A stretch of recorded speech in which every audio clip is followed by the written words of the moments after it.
First bike accident വെച്ചാൽ എന്റെ ബ്രെയിനിന് ചതഞ്ഞു പോയിട്ടുണ്ടായിരുന്നു. ആ സമയത്തും മൊത്തം സ്പ്രെഡ് ആയത് ആള് തീർന്നു എന്നുള്ള രീതിയിൽ തന്നെ. അതിനുശേഷം വീട്ടുകാർ എൻ്റെ അടുത്ത് പറഞ്ഞത് അതുപോലത്തെ ബൈക്ക് ഇനി വേണ്ട. ഞാൻ പറഞ്ഞ അമ്മ ആ ബൈക്ക് തന്നെ എനിക്ക് വേണം. എനിക്ക് വരാനുള്ള അടി മുഴുവനായിട്ട് ഏറ്റുവാങ്ങിയത് ആ ബൈക്കാണ്. അതിനെ കണ്ട് ഞാൻ കണ്ണിന്ന് വെള്ളം വന്നു പോയായിരുന്നു. സിജോ ഈ ഒരു ക്യാൻസറിനെ സർവൈവ് ചെയ്ത് തിരിച്ചു വന്നതിൽ അത്ഭുതമൊന്നുമില്ല.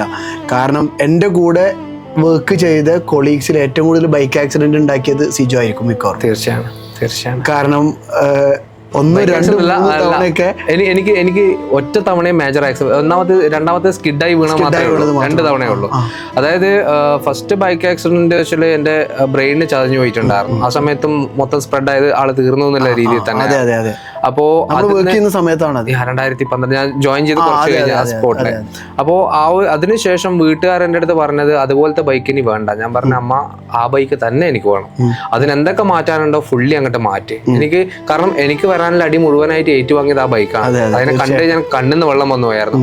ആ ബൈക്കിനെ ഞാൻ നന്നാക്കി എടുത്തിട്ട് പിന്നീടാണ് ഞാൻ ലോങ് റൈഡ് തുടങ്ങിയത്. പിന്നീടാണ് ഞാൻ പോകാൻ തുടങ്ങിയത്. അതുകൊണ്ട് നമുക്കൊരു ലൈഫിൽ ഒരു ട്രാജഡി സംഭവിച്ചിട്ടുണ്ടെങ്കിൽ അതൊരു എൻഡല്ല, അതൊരു സ്റ്റാർട്ട് മാത്രമാണ്.